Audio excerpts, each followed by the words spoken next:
दोस्तों, आप अभी जो सुनने जा रहे हैं वो सिर्फ एक कहानी नहीं है। ये उस शक्ति की गाथा है जो समय को भी अपने अधीन कर चुकी है। ये कोई कल्पना नहीं है, ये हकीकत है उस मंदिर की जहां मौत भी माथा टेकती है। नाम है महाकालेश्वर। अकाल मृत्यु वो मरे जो काम करे चांडाल का, काल भी उसका क्या करे जो भक्त हो महाकाल का। कालों के काल महाकाल की महिमा अद्भुत है। देश के अलग अलग कोने में भगवान शिव के 12 ज्योतिर्लिंग अपनी दिव्यता और सनातन के महत्व के कारण दर्शनीय हैं। इन्हीं में से मध्य प्रदेश के उज्जैन में स्थित महाकालेश्वर मंदिर रहस्यों से भरा हुआ है।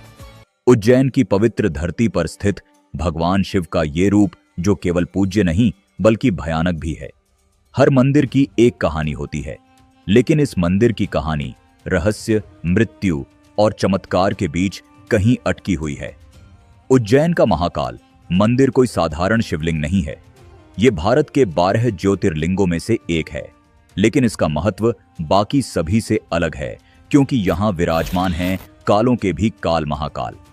कहते हैं जो इंसान महाकाल का नाम एक बार भी सच्चे मन से ले लेता है, उसके जीवन से डर और मृत्यु खुद पीछे हट जाते हैं। लेकिन क्या यह सिर्फ आस्था है या इसके पीछे छुपे हैं कुछ ऐसे रहस्य जिन पर विज्ञान भी खामोश है? इस मंदिर का कई पौराणिक ग्रंथों में काफी सुंदर वर्णन देखने को मिलता है। देश दुनिया से यहां सभी भगवान शिव के दर्शन करने पूरे साल आते हैं। लेकिन दोस्तों, जितना महाकालेश्वर का मंदिर लोगों के बीच पॉपुलर है, उससे कहीं ज्यादा ये अपने अंदर कई रहस्यों को समेटे हुए है। तो सवाल यह उठता है कि वो कौन सी वजह थी जिसके कारण इस मंदिर में भस्म आरती इंसान की देह की राख से की जाती थी?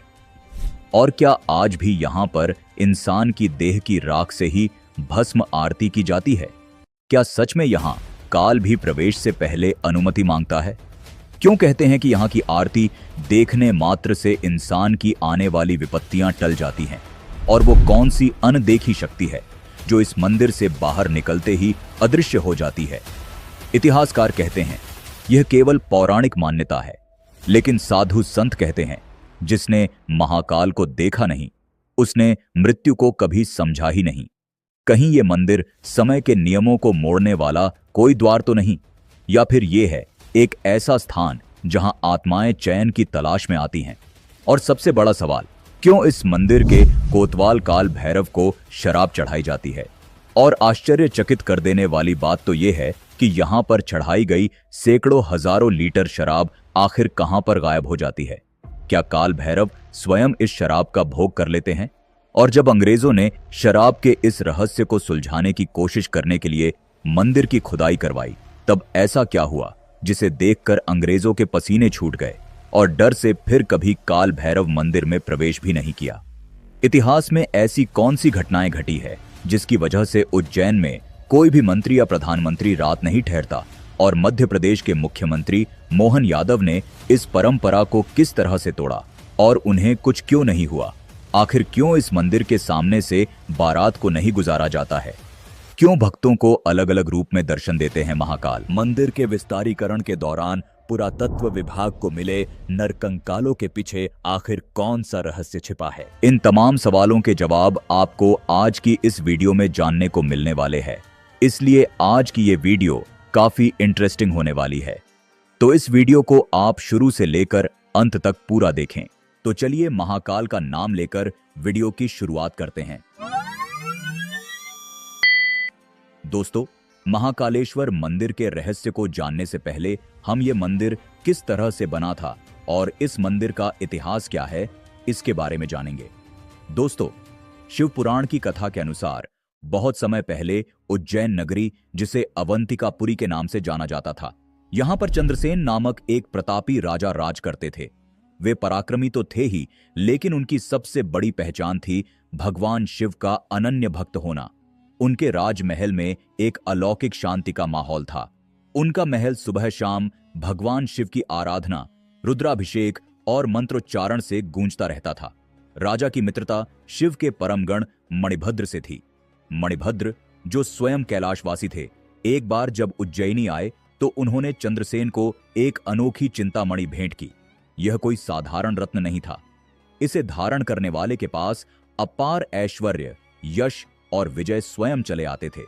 बस फिर क्या था, मणि मिलने के बाद चंद्रसेन के वैभव की चमक चारों दिशाओं में फैल गई। वह न केवल शक्तिशाली राजा बन गए, बल्कि उनके नाम से शत्रु भी कांपने लगे। लेकिन वो कहते हैं ना कि जहां वैभव होता है वहां ईर्ष्या भी पीछे नहीं रहती।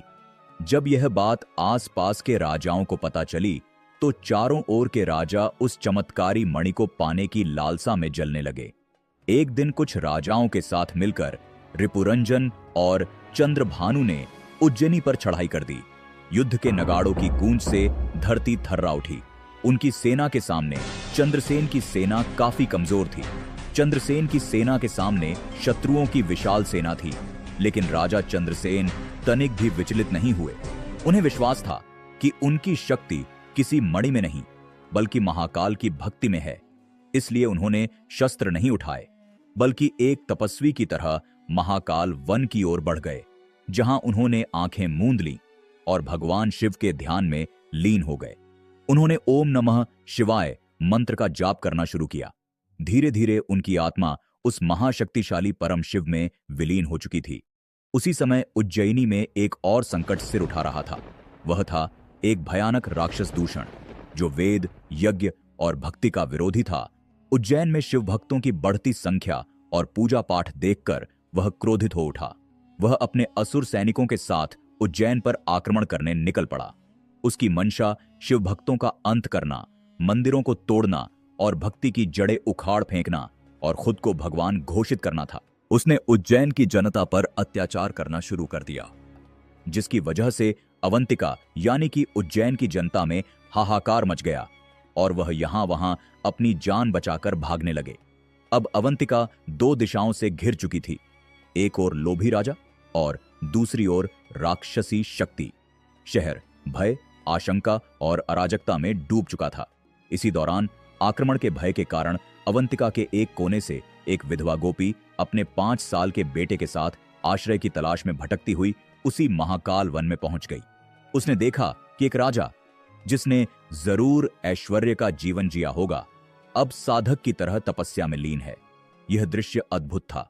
उसका बालक, जो उत्सुक और जिज्ञासु था, राजा को शिव की भक्ति में देखकर मंत्रमुग्ध हो गया। वह भी वहीं थोड़ी दूर बैठ गया और एक छोटा सा शिवलिंग बनाकर उसकी पूजा करने लगा।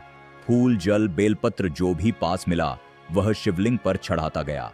धीरे धीरे वह शिव भक्ति में इतना खो गया कि मां की आवाजें भी उसे सुनाई नहीं दे रही थीं। उसकी मां बार बार बुलाती रही, आजा बेटा, भूख लगी होगी। लेकिन बालक का मन अब शिव में रम चुका था। अंत में मां का धैर्य जवाब दे गया। वह वहां पहुंची जहां उसका बेटा पूजा कर रहा था। क्रोध में आकर उसने पूजा की सारी सामग्री फेंक दी और बालक को पीटने लगी। यह क्या पागलपन है। लेकिन तभी कुछ चमत्कारिक घटा। अचानक वहां एक दिव्य तेज उत्पन्न हुआ। आकाश में घंटियों की ध्वनि गूंज उठी। तेज रोशनी के बीच एक भव्य मंदिर का निर्माण होता दिखाई दिया और जब सब शांत हुआ तब उस जगह एक दिव्य शिवलिंग प्रकट हो चुका था, जिस पर वही फूल और बेलपत्र छड़े हुए थे जो उस बालक ने पहले चढ़ाए थे। शिव स्वयं प्रकट हो गए। उनकी कृपा उस मासूम भक्त पर बरस पड़ी थी। मां हैरान रह गई थी, लेकिन उसने पहली बार जाना कि सच्ची भक्ति न उम्र देखती है, न साधन, वो बस भाव देखती है। यह घटना जंगल में आग की तरह फैल गई। जब यह समाचार चंद्रसेन को मिला तब वे दौड़े दौड़े उस स्थान पर पहुंचे। उन्होंने देखा कि शिव स्वयं एक दिव्य लिंग रूप में प्रकट हुए हैं। उनकी आंखों से आंसू बह निकले। उनका विश्वास, उनकी तपस्या, उनकी भक्ति अब मूर्त रूप में सामने थी। लेकिन यह सिर्फ भक्त की परीक्षा नहीं थी, यह राक्षस दूषण के अंत का समय भी था। जैसे ही शिव प्रकट हुए उन्होंने अपना रौद्र रूप धारण कर लिया और महाकाल बन गए। उनकी जटाएं आकाश तक फैल गईं, त्रिनेत्र से अग्नि निकली और हाथों में त्रिशूल लिए वह दूषण की ओर बढ़े और पल भर में ही दूषण और उसकी असुर सेना का अंत हो गया। उस क्षण जो चमत्कार घटा था उसने युद्ध की आग को भी शांति में बदल दिया। जो राजा अभी तक मणि के लोभ में उज्जैनी को रौंदने चले थे, अब उसी धरती पर महाकाल की महिमा के आगे झुक गए थे। उनके हाथों के शस्त्र गिर चुके थे और सिर शिव के चरणों में झुक चुका था। तभी से उज्जैन में महाकालेश्वर ज्योतिर्लिंग की स्थापना हुई और एक परंपरा जन्मी। जैसे काशी के राजा बाबा विश्वनाथ हैं, वैसे ही उज्जैन के राजा भगवान महाकाल हैं। आज भी उज्जैन की हर सुबह शिव के नाम से शुरू होती है और हर रात महाकाल की आरती के साथ समाप्त होती है, क्योंकि वहां का राजा न कोई मनुष्य है, न कोई सिंहासन पर बैठता है। वहां के राजा स्वयं महाकाल हैं। पौराणिक दृष्टिकोण से तो हमने जान लिया है कि महाकालेश्वर मंदिर का निर्माण कैसे हुआ था, लेकिन इस मंदिर ने भी बहुत सारे उतार चढ़ाव देखे हैं, जिसमें मुगल काल में बहुत बार इस मंदिर को नुकसान पहुंचाने का प्रयास किया गया।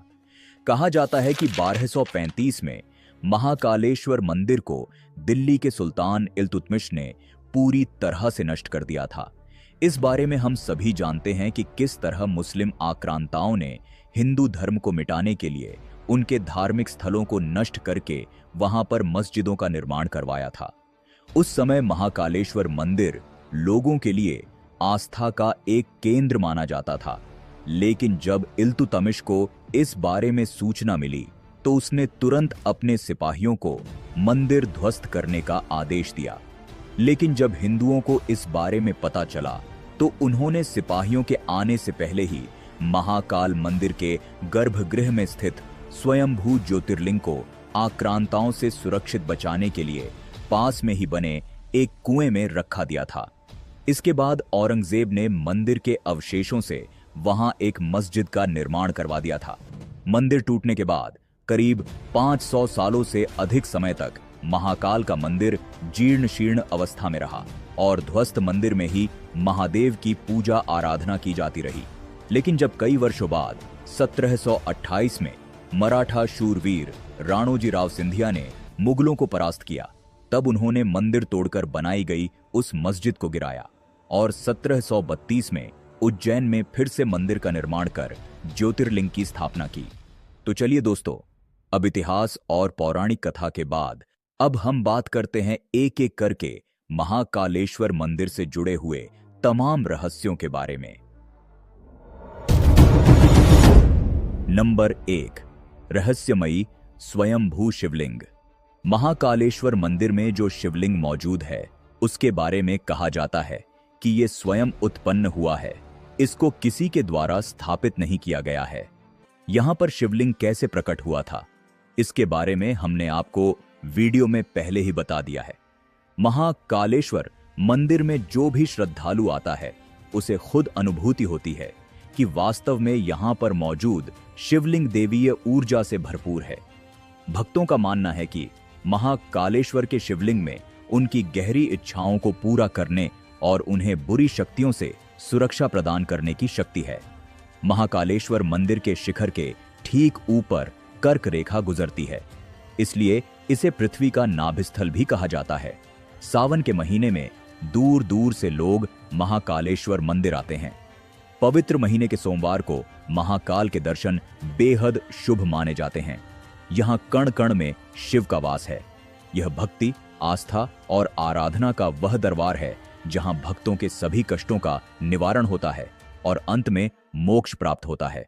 महाकालेश्वर मंदिर के ज्योतिर्लिंग की सबसे खास बात यह है कि ये एकमात्र दक्षिण मुखी ज्योतिर्लिंग है। हिंदू धर्म शास्त्रों के अनुसार दक्षिण दिशा मृत्यु और परलोक से जुड़ी है। यही वजह है कि महाकाल के रूप में भगवान शिव इस दिशा में मुख किए हुए बैठे हैं। यह अनूठी विशेषता महाकालेश्वर को अन्य 11 ज्योतिर्लिंगों से अलग बनाती है, जो इसे एक महत्वपूर्ण आध्यात्मिक स्थल बनाती है।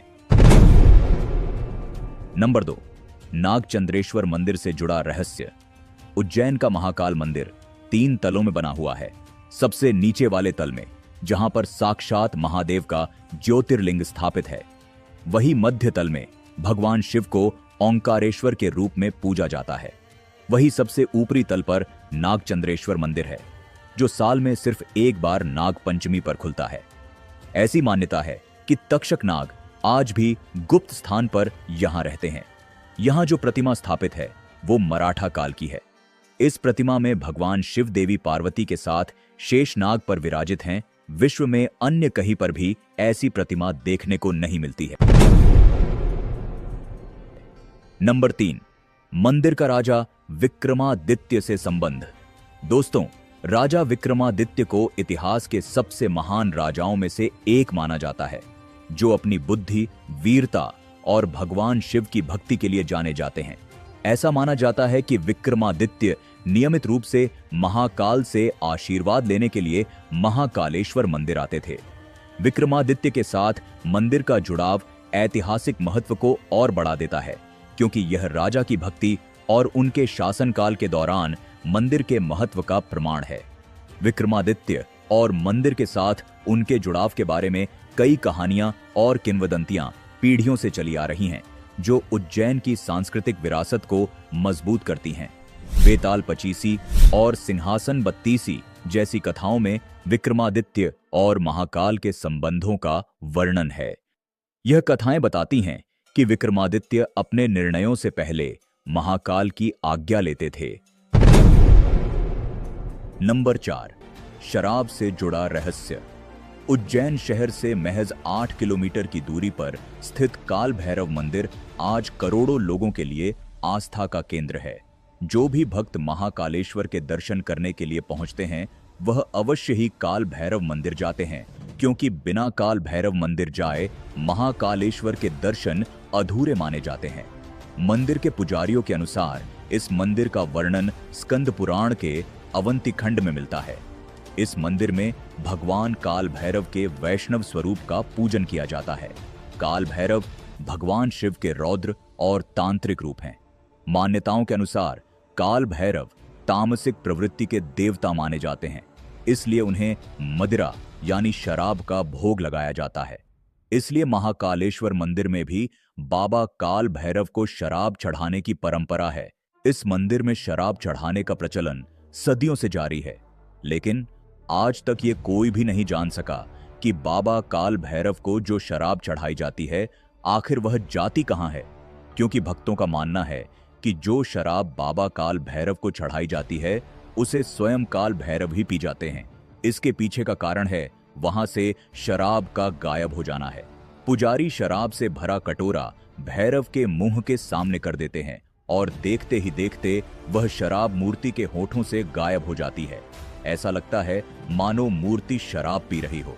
सबसे चौंकाने वाली बात यह है कि मूर्ति में कहीं कोई सुराख या आउटलेट नजर नहीं आता, फिर भी शराब गायब हो जाती है।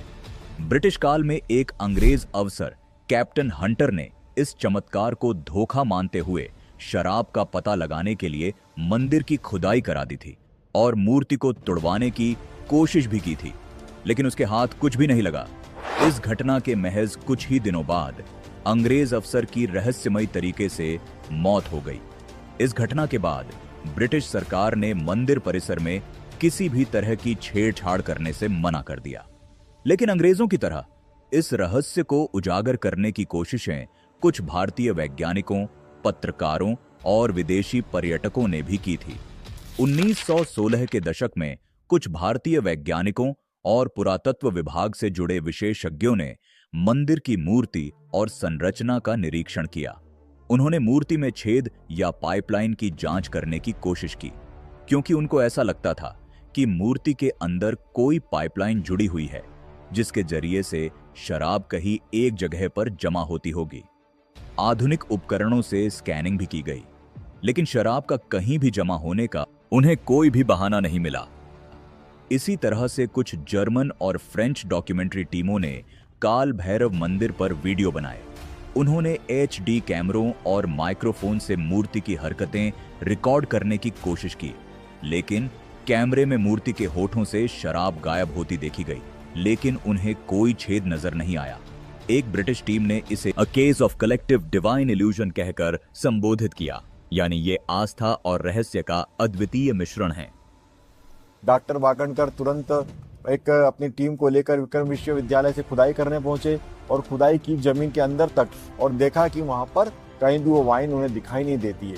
आज भी टैंकरों से, यानी कि कहा जाता है कि निरंतर अगर कोई पाइपलाइन भी लगा दी जाए काल भैरव के मुख पर, तो वो वाइन कहाँ जाती पता नहीं चलती है। तो ये एक दुर्लभ प्रतिमा है जिसमें वाइन को गायब करने की शक्ति है, क्षमता है, तो यह एक देवी शक्ति ही कह सकते हैं। इसके अलावा कई पत्रकारों ने काल भैरव मंदिर की रिपोर्टिंग की, खासकर टीवी चैनल्स जैसे आज तक, एनडीटीवी, हिस्ट्री टीवी, 18 आदि ने इस पर कार्यक्रम चलाए। लेकिन हर रिपोर्ट का निष्कर्ष यही रहा कि यह आस्था, तंत्र और चमत्कार का सम्मेलन है जिसे आज तक विज्ञान पूरी तरह नहीं समझ पाया है। कहा जाता है कि जब औरंगजेब के सैनिक काल भैरव मंदिर को नष्ट करने के लिए पहुंचे, तब अचानक कई सारे कुत्ते एक झुंड में प्रकट हुए और सैनिकों पर हमला कर दिया। कुत्तों के काटने से कई सैनिक घायल हो गए और उनमें से कुछ पागलपन का शिकार हो गए। यह घटना इतनी भयावह थी कि सैनिकों ने एक दूसरे पर हमला करना शुरू कर दिया। औरंगजेब के सैनिक आपस में ही एक दूसरे को मारने, पीटने और काटने लगे। ये देखकर औरंगजेब घबरा गया और उसने अपने अंगरक्षकों को आदेश दिया कि वे उन सैनिकों को मार दें जो पागल हो गए हैं, ताकि वे अन्य सैनिकों या स्वयं औरंगजेब पर हमला न कर सकें। इस घटना के बाद औरंगजेब ने काल भैरव मंदिर पर आक्रमण का विचार त्याग दिया और वहां से लौट गया। इस मंदिर में जब किसी भक्त को कोर्ट केस मुकदमे में सफलता हासिल होती है, तब वह बाबा के दरबार में आकर मावे के लड्डू का प्रसाद चढ़ाते हैं। तो वहीं जिन भक्तों की सूनी गोद भर जाती है, तब वे यहां बाबा को बेसन के लड्डू और चूरमे का भोग लगाते हैं। प्रसाद चाहे कोई भी क्यों न हो, बाबा के दरबार में आने वाले हर भक्त सवाली होता है और बाबा काल भैरव अपने आशीर्वाद से उसके कष्टों को हरने वाले देवता है। महाकाल की नगरी होने से काल भैरव को उज्जैन नगर का सेनापति भी कहा जाता है। काल भैरव को शत्रुनाशक भी कहा जाता है। यहां मराठा काल में महादजी सिंधिया ने युद्ध में विजय के लिए भगवान को अपनी पगड़ी अर्पित की थी। पानीपत के युद्ध में मराठों की पराजय के बाद तत्कालीन शासक महादजी सिंधिया ने राज्य की पुनर्स्थापना के लिए भगवान के सामने पगड़ी रख दी थी। उन्होंने भगवान काल भैरव से प्रार्थना की कि युद्ध में विजयी होने के बाद वे मंदिर का जीर्णोद्धार करेंगे और फिर काल भैरव की कृपा से महादजी सिंधिया सभी युद्धों में विजय हासिल करते चले गए। इसके बाद उन्होंने मंदिर का जीर्णोद्धार करवाया। तब से मराठा सरदारों की पगड़ी भगवान काल भैरव के शीश पर पहनाई जाती है। नंबर 5, भस्म आरती से जुड़ा रहस्य। दोस्तों, भारत के ज्यादातर मंदिरों के अंदर भगवान की जब भी आरती की जाती है तो दिए की बाती को प्रज्वलित करके की जाती है, लेकिन महाकालेश्वर मंदिर में जब भगवान शिव की आरती की जाती है तब वह भस्म की राख से होती है। भस्म किसी भी वस्तु का अंतिम रूप होता है, चाहे वह इंसान हो या लकड़ी या कोई भी वस्तु जलने के बाद हमें अंत में भस्म ही प्राप्त होती है। महाकालेश्वर मंदिर में की जाने वाली भस्म आरती हिंदू पूजा में सबसे अनोखी और मनमोहक रस्मों में से एक है। इसे देखने दूर दूर से हजारों लाखों की संख्या में लोग यहां पर आते हैं। यह आरती हर सुबह लगभग 4 बजे की जाती है और इसमें भगवान शिव को पवित्र भस्म चढ़ाई जाती है। इस अनुष्ठान को वास्तव में आकर्षक बनाने वाली बात यह है कि भस्म जले हुए कपिला गाय के गोबर, शमी, पीपल, बड़ और अमलतास से बनाई जाती है, लेकिन पुराने समय में इसे श्मशान घाट पर पहली चिता की राख से बनाया जाता था। जी हां, ये सच है। पहले यहां पर इंसान की देह की पहली चिंता की राख से ही भस्म आरती की जाती थी, लेकिन कुछ कारणों से अब इंसानी चिता की राख से भस्म आरती करना बंद कर दिया गया है। लेकिन कुछ लोगों का मानना है कि यहां आज भी इंसान की चिता की राख से ही भस्म आरती होती है, लेकिन इस बात को गुप्त रखा जाता है। इंसानी चिता की राख से भस्म आरती की परंपरा हजारों वर्ष पहले शुरू हुई थी, जब उज्जैन को अवंतिका कहा जाता था और यह क्षेत्र महाकाल वन कहलाता था। यहाँ पर भस्म आरती को देखने के लिए सैकड़ों हजारों की संख्या में भक्त आते हैं, जो इसे देखने को बड़ा सौभाग्य मानते हैं। मंदिर के पुजारी मंत्रों और भजनों का उच्चारण करते हुए भक्ति के साथ आरती करते हैं, जो मंदिर परिसर में गूंजती है। ऐसी मान्यता है कि जो भक्त एक बार भी इस आरती के दर्शन कर लेता है, फिर उसे कभी भी मृत्यु का भय नहीं सताता। लेकिन दोस्तों, महाकालेश्वर मंदिर में होने वाली भस्म आरती को केवल पुरुष ही देख सकते हैं। महिलाओं को ये आरती देखने की अनुमति नहीं है। इसलिए जब भस्म आरती शुरू होती है, तब महिलाओं को अपनी आंखें बंद करने के लिए या फिर बाहर जाने के लिए कहा जाता है। यहाँ भस्म आरती में शामिल होने के लिए किसी तरह का भी पहनावा पहन सकते हैं, लेकिन अगर आप जलाभिषेक करना चाहते हैं तो उसके लिए पुरुषों को सिर्फ धोती और महिलाओं को सिर्फ साड़ी पहननी होती है। अन्य तरह के कपड़े पहने होने पर यहाँ जलाभिषेक करने की अनुमति नहीं है। दोस्तों, भस्म आरती प्रकृति और मृत्यु की अंतिम वास्तविकता का प्रतीक है, जो भक्तों में आध्यात्मिक जागृति को पैदा करती है। नंबर 6, शमशान से जुड़ा रहस्य। दोस्तों, भगवान शिव को श्मशानवासी कहा जाता है। वे संसार की मोह माया से परे हैं और जीवन के अंत को ही एक नई शुरुआत मानते हैं। शिव का निवास स्थान श्मशान ही माना गया है, क्योंकि यहीं पर जीवन का अहंकार, दिखावा और पाखंड सब समाप्त हो जाते हैं। महाकालेश्वर मंदिर को लेकर ऐसा कहा जाता है कि यह मंदिर शमशान भूमि पर बना हुआ है।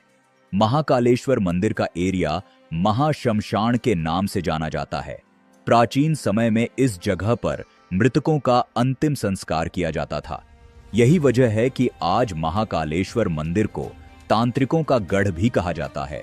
हर साल यहाँ बड़ी संख्या में तांत्रिक पहुंचते हैं और बड़े बड़े अनुष्ठान यहाँ पर पूर्ण किए जाते हैं। कामाख्या मंदिर के बाद अगर सबसे ज्यादा कहीं तांत्रिक तंत्र विद्या से जुड़ी हुई क्रियाएं की जाती है तो वे महाकालेश्वर मंदिर ही है। नंबर 7, कोई नेता और मंत्री यहां रात क्यों नहीं रुकते? महाकालेश्वर मंदिर भारत ही नहीं बल्कि पूरी दुनिया भर में फेमस है, जिसके चलते भारत सहित विदेशों से भी दर्शन करने के लिए यहां लोग आते हैं। इस मंदिर में दर्शन करने के लिए बड़ी बड़ी हस्तियों के साथ ही राजनीतिक पदों पर आसीन मंत्री, मुख्यमंत्री, प्रधानमंत्री, राष्ट्रपति सभी लोग यहां आते हैं। लेकिन महाकालेश्वर मंदिर के दर्शन करने के बाद कोई भी बड़ा नेता या मंत्री उज्जैन में नहीं रुकते हैं।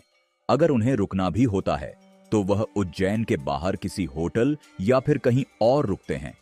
अब आप सोच रहे होंगे कि ऐसा क्यों, तो आपको बता दें, जो भी नेता या मंत्री यहां पर रात में विश्राम करता है उसकी सत्ता चली जाती है, और ऐसा एक बार नहीं कई बार हो चुका है। ऐसे में उज्जैन में कोई भी मंत्री, मुख्यमंत्री, प्रधानमंत्री, राष्ट्रपति रुकने से डरते हैं। लंबे समय से यह मान्यता चली आ रही है कि जो भी मंत्री, मुख्यमंत्री, प्रधानमंत्री या फिर राष्ट्रपति यहां महाकाल बाबा के दर्शन करने के बाद रात गुजारता है तो उसकी सत्ता में वापसी नहीं हो पाती है। कहा जाता है कि बाबा महाकाल खुद राजाधिराज है। ऐसे में उनके दरबार में 2 राजा नहीं रुक सकते हैं। अगर कोई गलती से रुक भी जाता है तो उसके लिए मुश्किलें काफी ज्यादा बढ़ जाती हैं। कहा जाता है कि यहां महाकाल बाबा के दर्शन के बाद किसी नेता को नहीं रुकना चाहिए, क्योंकि इससे कुर्सी छिनने का खतरा रहता है। इसका खामियाजा एक प्रधानमंत्री भुगत चुके हैं। जी हां, भारत के चौथे प्रधानमंत्री मोरारजी देसाई ने यह खामियाजा भुगता है।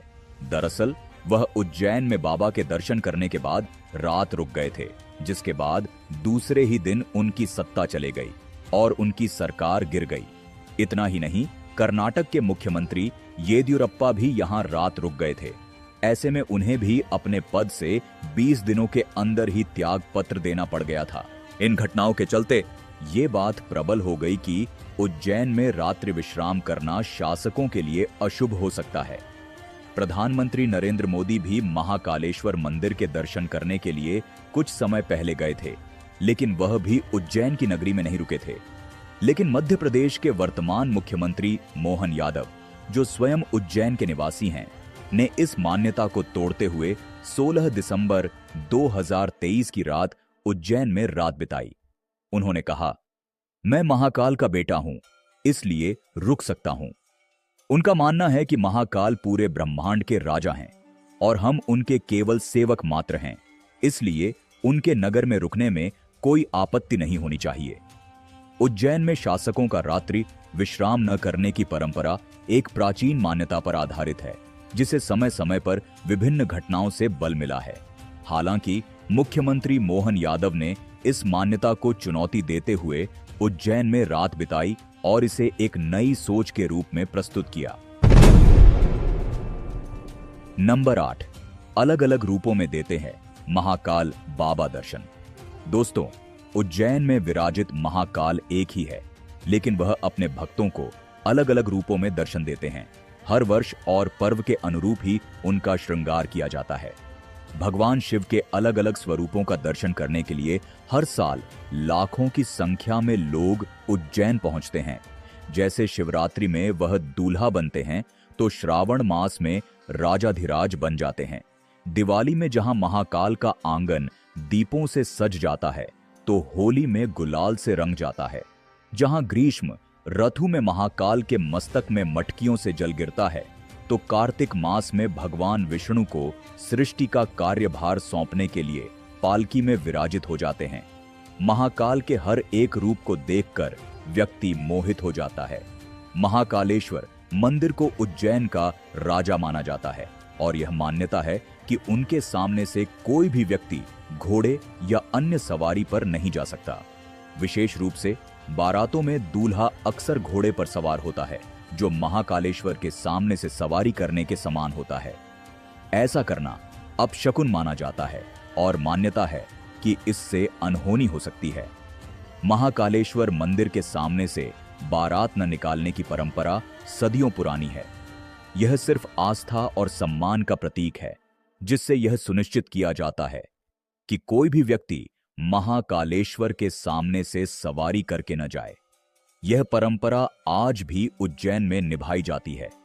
हालांकि इस पर धार्मिक रोक नहीं है। नंबर 9, जूना महाकाल का रहस्य। महाकालेश्वर मंदिर के अंदर जूना महाकाल नाम का एक शिवलिंग मौजूद है, जो अपने रहस्यमय चमत्कार के चलते खूब चर्चा में रहता है। बताया जाता है कि आक्रमणकारियों के समय इस मंदिर में मौजूद असली शिवलिंग को कई बार नष्ट करने की कोशिश की गई थी, जिससे बचने के लिए पुजारियों ने असली यानी मुख्य शिवलिंग को यहां से हटा दिया और उसकी जगह पर एक दूसरा शिवलिंग रखकर पूजा करने लगे। लेकिन जब आक्रमणकारियों का खतरा मंदिर से टल गया, तो पुजारियों के द्वारा फिर से पुरानी वाली शिवलिंग को स्थापित किया गया। लेकिन अब जो दूसरा शिवलिंग बच गया था, उसका क्या किया जाए, तो काफी सोच विचार करने के बाद पुजारियों ने हटाई गई शिवलिंग को मंदिर के ही प्रांगण में स्थापित कर दिया और तब से इसे जूना महाकाल के नाम से जाना जाता है। हर साल महाकाल की सवारी से पहले सबसे पहले पूजन जूना महाकाल का ही होता है। ये परंपरा आज भी जारी है। आम लोग इसे नजरअंदाज करते हैं क्योंकि फोकस सिर्फ मुख्य ज्योतिर्लिंग पर रहता है, लेकिन जो साधना की गहराई जानते हैं वो कहते हैं महाकाल दर्शन से पहले जूना महाकाल के दर्शन करोगे तो हर बाधा खुद जलकर राख हो जाएगी। नंबर 10, गुप्त मंदिरों से जुड़ा रहस्य।